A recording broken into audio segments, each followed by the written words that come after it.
Napuno og kasubo ang kinamagulangang anak nga si Jovelyn tungod sa nadangatang disgrasya sa iyahang amahan nga giilang si Romeo Ayo, 61 anyos, Minyo, residente sa Sapo Padido, Malapatan, Sarangani Province, asa gideklara ng patay. Una pa man nahitabo ang insidente, naglipay-lipay pa sila sa ilahang panimalay. Dili unta niya gusto palakton iyahang amahan apan wala siya'y mahimo. Rason nga giandama na lang niya kini og sinina. Gignan ako ito nga pang ayaw pagbiyahe sa kay Domingo.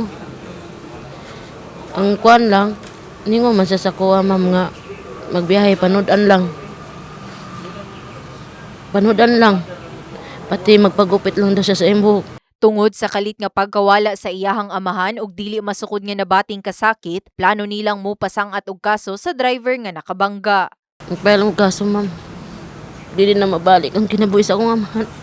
Pareho man sakit sa dughan ma'am. Mao na ako maistorya. Kinabuhi sa akong papa dili mabalik. Kung mao sa sila sa pikas, wala na sa ako kay sakit po na ako sa pikas ko. Ako ko'y kamagwangan. Sakit ako dugan masigin sa banganak ba.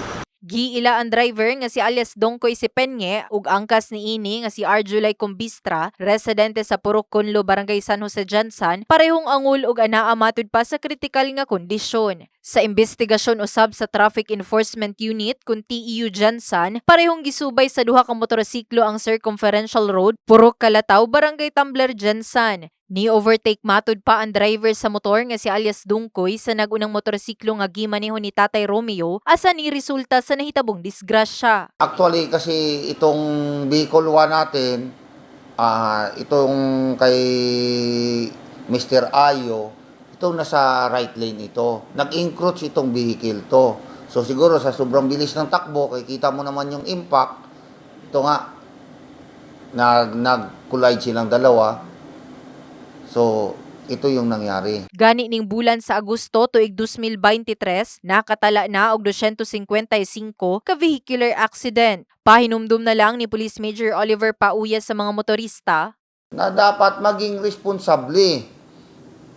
Isa kasi sa pinakamataas natin na datos dito sa traffic accident, may mga defect talaga yung mga sasakyan. Kini si Liza Labajo, in the heart of changing lives. Brigada News.